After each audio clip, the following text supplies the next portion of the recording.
Bonjour à toutes et à tous. Le stage de préparation des écureuils du Bénin démarre ce lundi 23 mai 2022 à Cotonou. En attendant l'arrivée de tous les 26 convoqués par Moussa Latouni, ils sont deux déjà présents à l'hôtel. Il s'agit du gardien de but, Marcel Dandinou, et du milieu offensif, Junior Ishola Olaitan. Les autres écureuils vont rallier Cotonou dans les prochains jours afin que le groupe convoqué par le sélectionneur adjoint du Bénin se mette en place. Les écureuils se déplacent lors de la première journée des éliminatoires de la Coupe d'Afrique des Nations 2023 pour affronter le Sénégal à Dakar le 4 juin avant de recevoir le Mozambique 4 jours après à Cotonou. Une équipe de notre rédaction a recueilli l'avis de quelques citoyens sur les atouts dont dispose le Bénin pour croiser les crampons contre les Lions de la Teranga. Bénin a toutes les chances pour être qualifié pour cette CAN-là. Je ne suis pas un oiseau de mauvaise augure. On peut rencontrer toutes les équipes. Même la France, le Bénin peut la rencontrer. Parce que les matchs ne se ressemblent jamais. Et aujourd'hui, il n'y a plus une équipe à sous-estimer. Donc, vous allez voir des surprises. Le dimanche 4, vous aurez une grande surprise. Que Dieu les accompagne et que Dieu les ramène avec au moins un match nul. Cette liste peut faire l'affaire d'une part, et aussi d'autre part, je garde un peu mes sentiments par rapport à cette liste, parce que c'est pas une fameuse liste, il faut le reconnaître, parce que voilà, nous avons 3 gardiens de but qui sont pratiquement au banc dans leur club, et ça inquiète beaucoup. Et face au tenant du titre, ça ne va pas pardonner. Donc je crois que Moussa, le plus important, c'est comment il va gérer l'effectif, qui sera vraiment déterminant par rapport à cette rencontre. Il a fait appel à beaucoup d'attaquants. Ça renforce l'idée qu'on a eue après le tournoi d'Antalya en mars. Sa volonté, la volonté de Moussa à avoir une équipe offensive sur 9 heures. Vous avez 9 attaquants, ça veut dire qu'il faut fouler, faire le jeu, vous pouvez aller marquer. On a une attaque un peu flamboyante, mais comme on le dit souvent en football, le plus important c'est le milieu de terrain.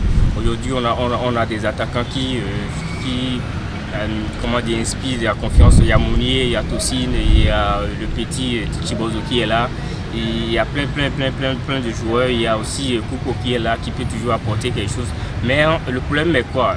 Au milieu de terrain, qui va les apporter le ballon? Qui va les distribuer le ballon? C'est là l'inquiétude. Aujourd'hui on a un milieu de terrain, je crois, à 5. Et pas trop créatif, donc ça va beaucoup, ça va. Malgré qu'on a l'effectif, on a cette pléthorie au niveau de l'attaque, je crois que ça va beaucoup. C'est inquiétant quand même. Quand vous êtes au Bénin et que vous jouez face au Sénégal à Dakar, ce n'est pas à vous d'aller faire le jeu. Parce que quand on voit sur le papier que l'équipe du Sénégal est plus forte, l'équipe du Sénégal est plus forte que l'équipe du Bénin, ça, on ne peut pas discuter de ça. Donc face à une telle équipe, le Bénin se doit d'abord d'assurer de ne pas prendre le but à l'extérieur. Donc le plus important pour le Bénin à Dakar le 4 juin, c'est d'abord de ne pas prendre le but, de revenir au Bénin avec tout au moins un point pour bien démarrer ces éliminatoires. Il faut dire que le poste de gardien, c'est un poste un peu sensible, et il faut avoir le réflexe pour pouvoir s'en sortir. Et là aujourd'hui, nous n'avons pas de gardien de but. C'est sincère, il faut le dire, nous n'avons pas de gardien de but, ni Alagbeni, ni Dandinou, ni Farou ne sont pas en forme.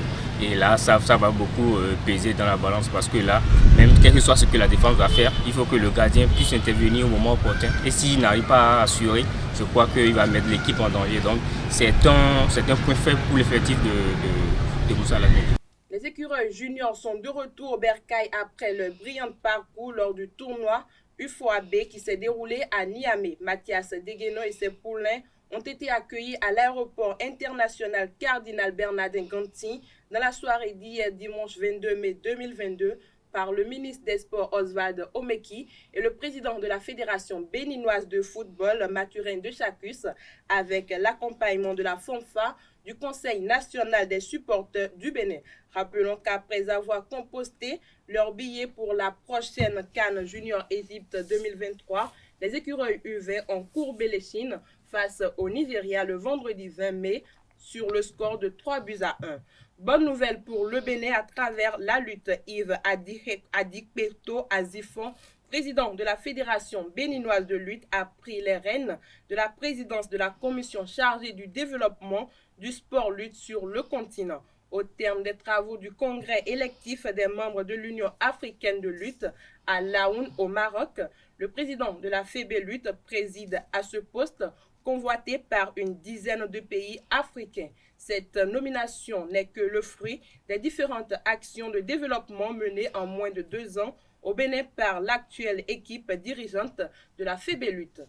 De la lutte, on parle de l'athlétisme. Le Bénin s'en sort des championnats ouest africains d'athlétisme avec 19 médailles, dont une en or. Cette seule médaille en or a été remportée par Darius Kouechi sur les 800 mètres. Parmi les 18 autres médailles, on distingue 6 médailles d'argent et 12 médailles de bronze.